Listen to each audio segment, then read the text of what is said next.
राष्ट्रीय परिषद की बैठक में छोटे समाचार पत्रों के हितों पर गहन चर्चा, कई महत्वपूर्ण मांगे उठी। नई Delhi. Small and medium newspapers of India की राष्ट्रीय परिषद की बैठक यूपी भवन में संपन्न हुई।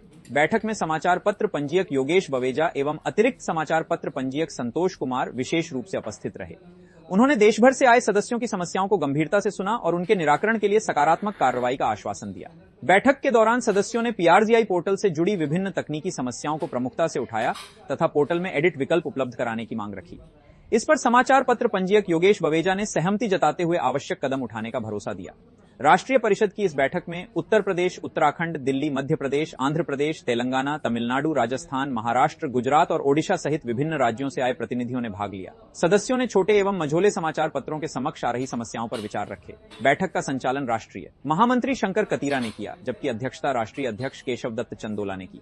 इस अवसर पर भगवती चंदोला, निशा रस्तोगी, श्याम सिंह पनवार, अतुल दीक्षित, प्रवीण पाटिल, आलोक अग्निहोत्री, गोपाल गुप्ता, अकरम खान, कुंडल राव, सेंडी रेड्डी सहित अनेक सदस्यों ने अपने विचार व्यक्त किए।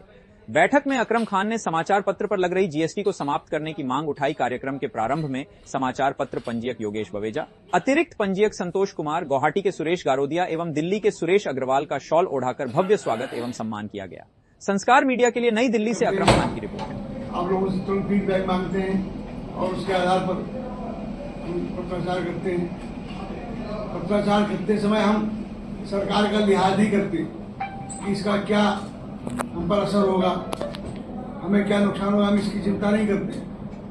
हमारा काम है छोटे अखबारों के हित में बात करना, हम वो करते हैं। उसके लिए हम अपने व्यक्तिगत हित की कोई चिंता नहीं। हमारा मुख्य उद्देश्य है आपकी सही बात को मंच तक पहुंचाना, गवर्नमेंट की फ्लोर तक पहुंचाना। उसके लिए किसी की परवाह नहीं करते, चाहे कोई नाराज हो जाए, हमें इसकी चिंता नहीं। हमारी चिंता है कि आप अपनी बात को समय से तर्क के साथ रखें, तथ्यों के साथ, ताकि हम उसे प्रॉपर्ली प्रेजेंट कर सकें। अगली मीटिंग के लिए अभी प्रभाकरन जी ने हमें एश्योर किया है। कहाँ प्रभाकरन? उन्होंने एश्योर किया। अब देखते हैं कि मीनाक्षी टेम्पल से क्या बुला हुआ आता है। आप लोगों ने बोले कि एनुअल स्टेटमेंट में कई बार यूडीआई नंबर सी गलत हो गया, तो गलत हो गया, लेकिन यूडीआई नंबर गलत होने के कारण हम ना आपका स्टेटमेंट को आप इवैल्यूएट करते हैं, ना उसके अगेंस्ट में किसी तरह का उसके अगेंस्ट में कार्रवाई करते हैं। हम रियलाइज करते हैं कि ये जनरल मिस्टेक कई बार हो जाती है, तो उस मिस्टेक्स को हम नज़रअंदाज कर लेते हैं, उसको कोई एक्शन नहीं लेते, उसमें किसी तरह का दिक्कत भी आपको नहीं आने देते, उसके कारण आपको दिक्कत आती है। तीसरी चीज़ आप लोगों ने बोला कि एनुअल स्टेटमेंट को वो हमें अपनी बुक निकालनी होती है प्रेस इन इंडिया, वो कभी क्लोज ही नहीं होती। मतलब लोग जमा करने के बाद 6 महीने बाद और उसके बाद भी चेंज करते रहेंगे, सारा टाइम चेंज ही करते रहेंगे, एडिट करते रहेंगे। तो एडिट करना वीआईपी ऑफिसर से या किसी गेस्टेड ऑफिसर से अपना पब्लिसिटी कंट्रीब्यूटेड सर्टिफिकेट पीसीसी और लेके आए, प्लस जो पुरानी पेनल्टी है जो जमा नहीं किया उसको तो माफ नहीं कर सकते, वो तो जाना तो है, पेनल्टी तो लगेगी। तो पेनल्टी अगर वो जमा कर देता है 31-30 जून तक की हमने डेट दी है, तो उस डेट के अंदर 15 दिन के अंदर अगर आप वो जमा करा देंगे तो हम उस पर कैंसिलेशन को वापस ले लेंगे। तो इन 2 साल पिछले 2 सालों के अंदर जो परिवर्तन आए हैं, आमूल परिवर्तन जो लाए गए हैं, उससे ईज ऑफ डूइंग बहुत आसान हो गया। पहले आप लोग डीएम के यहाँ चक्कर लगाते थे, वहाँ से परमिशन मिलती थी, फिर पीआरआई ऑफिस में आता था। अब सारा चीज़ें सिंगल स्टेप में हो जाता है। आपको डीएम ऑफिस का पता करने की जरूरत नहीं है, फॉलोअप करने की जरूरत नहीं है, टाइम बाउंड तरीके से सब कुछ हो जाता है। पिछले 2-2.5 साल में हमने करीब कम से कम 10,000 एप्लीकेशंस का निपटारा किया है, और उसमें से ज़्यादातर को चाहे रिवीजन हो, न्यू एडिशन हो, नया टाइटल हो, ओनरशिप ट्रांसफर हो, सब काम आसान तरीके से कर दिया।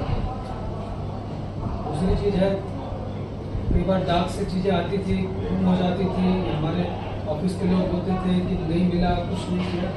अब क्योंकि सब कुछ इलेक्ट्रॉनिकली आता है तो किसी चीज़ के गुम होने का कोई डर नहीं है, सब चीज़ रिकॉर्ड में अवेलेबल होती है और जो भी कुछ होता है वो ट्रांसपेरेंट तरीके से होता है। अमाउंट भर रहा है अब तो उसके लिए हमने कई बार कई जगह पर जाके वर्कशॉप भी किए हैं, लोगों से मिले भी हैं। हैदराबाद में गया था, चंडीगढ़ गए थे, संतोष जी भी एक दो जगह गए, तो हम लोग सब बैठ के सब जो निवारण है समस्याओं का उसको करने की कोशिश करते हैं। मुख्यमंत्री जी ने बताया कि आप लोग यहाँ मीटिंग कर रहे हैं तो बुलाया, मुझे अच्छा लगा कि आप लोगों से बातचीत जरिए उस समस्याओं का समाधान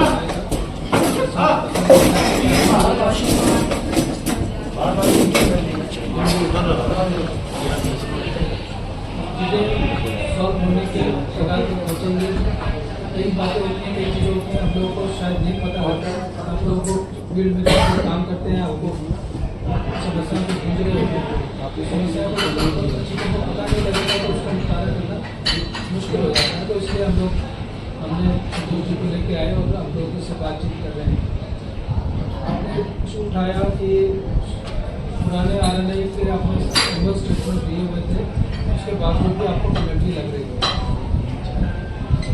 तो सैकड़ों कैसे ले चुके हैं जिसमें जिस भी पत्रकार बंधु ने अपने कागज भेजे और साथ में अपनी कॉपी भेजी, अपनी सील लगी हुई, उस पर डेट लगी हुई है और यहाँ पर रिसाइनिंग हुई हुई है, या हमारे किसी सिस्टर ऑर्गेनाइजेशन के पास आपने जमा कराया, अपने चेन्नई में जमा कराया, हैदराबाद में जमा कराया और उन्होंने आपको स्टैंप लगा दी है, तो हम उसको ध्यान रखते हुए अपनी पेनल्टी उसको कम कर देते हैं, पेनल्टी काट देते हैं। ओनली थिंग इज कि आपको आपके पास अगर आप कह रहे हैं, क्लेम कर रहे हैं कि आपने जमा किया था